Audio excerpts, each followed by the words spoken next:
નમસ્કાર મિત્રો, હું છું રમેશ છાપિયા. આજે વાત કરવી છે એક્સિડન્ટ વીમા વિશે.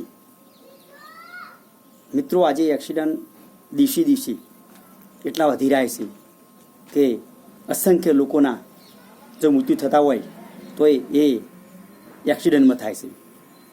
કારણ કે પહેલાં એટલા બધા સાધન નહોતા, અત્યારે દિવસે સાધન વધી રહેશે. પહેલાં લોકોને એક સાયકલ લાવવી પણ પહોળો પડી જતો હતો. અત્યારે એટલા બધા બાઇકો વધી ગયા, ના પૂછો વાત. જેના જોડે સાયકલ નથી એના જોડે અત્યારે બાઇકો આવી ગયો. એટલે બાઇકો આવવાથી ઘેર બાઇકો આવી ગયો. ધારો કે એક જણાની 4 ફેમિલી હોય તો 4 બાઇકો હોય. લોકો સાયકલ નતા લાવતા તો અત્યારે બાઇકો ઉપર આવી ગયા. મતલબ કે હવે એક્સિડન્ટના કેસો પણ વધવા મળ્યા, કારણ કે લોકો સ્પીડમાં જવા મળ્યા. સાયકલમાં જતા હતા, એકદમ ધીમે જતા હતા, કોઈ એક્સિડન્ટ થતા નહોતા. પણ અત્યારે બાઇકો લઈને જતા હોય આજના યુવાન છોકરાઓ સ્પીડમાં જાય છે અને ઘણા લોકો એક્સિડન્ટમાં મૃત્યુ પામે છે. પણ આપણે વાત કરીએ કે ભાઈ એક્સિડન્ટ વીમો લઈ લઈએ તો એ લોકો વીમો લેતા નથી. બાઇકનો વીમો ફરજિયાત છે. આપણે બાઇકનો વીમો લઈએ છીએ. ઘણા લોકો બાઇકનો વીમો પણ લેતા નથી. પણ ખરેખર બાઇકનો વીમો પહેલો લેવો જોઈએ અને આપણો પણ લેવો જોઈએ. બાઇકનો વીમો હોય અને કોઈ પ્રોબ્લેમ મળી જાય તો પણ બાઇકનો વીમો હોય તો આપણો બચાવ થઈ જાય, સામેવાળાનો બચાવ થાય ને આપણો થાય. એટલે ઇન્સ્યોરન્સ લેવાથી એક આપણું પણ જોખમ કવર થાય અને સામેવાળા વ્યક્તિને જે આપણે એક્સિડન્ટ કરીએ છીએ તો સામેવાળાનો પણ ફાયદો થાય. જો એક્સિડન્ટ વીમો ના લેવાથી આપણા ઉપર કોઈ કેસ કરે તો આપણે ઘરના પૈસા ચૂકવવાના હોય. પણ જો એક્સિડન્ટ વીમો હોય આપણા ઉપર અથવા બાઇક ઉપર જો ઇન્સ્યોરન્સ હોય તો એ વીમા કંપની પૈસા ચૂકવતી હોય છે. તો દરેકને એક્સિડન્ટ વીમો લેવો જોઈએ અને બાઇકનો પણ વીમો લેવો જોઈએ. તો ઘણા લોકો લેતા નથી, કારણ કે ઘણા લોકો જોડે પૈસા હોતા નહીં. સામાન્ય લોકો હોય એ પોતાનો વીમો લેતા નથી, જેમ કે એમના જોડે જે પૈસા ભરવા માટે પૈસા હોતા નથી.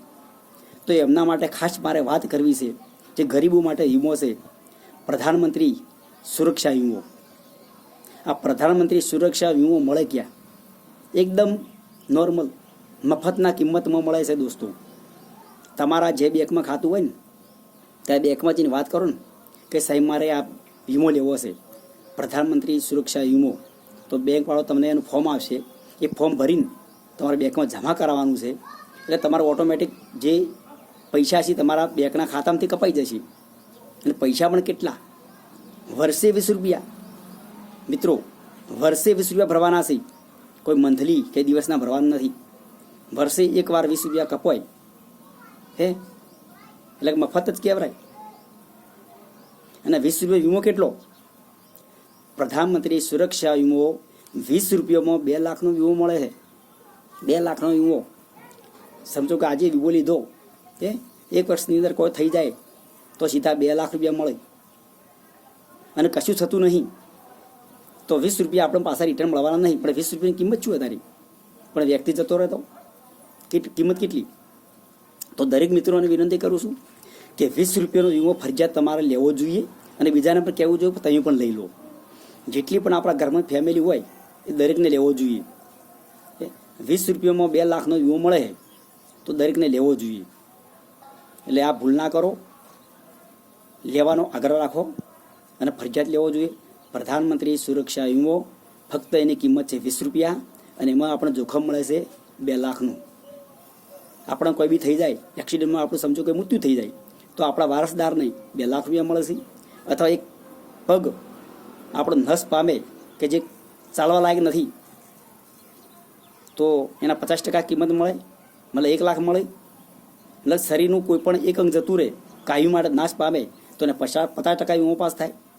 અથવા આપણું મૃત્યુ થાય છે તો 100% વીમો મળવાપાત્ર હશે, એટલે કે 2 લાખ પૂરા મળવાપાત્ર હશે. તો આ એક્સિડન્ટ વીમો દરેકને લેવો જોઈએ. જય માતાજી, જય ભારત.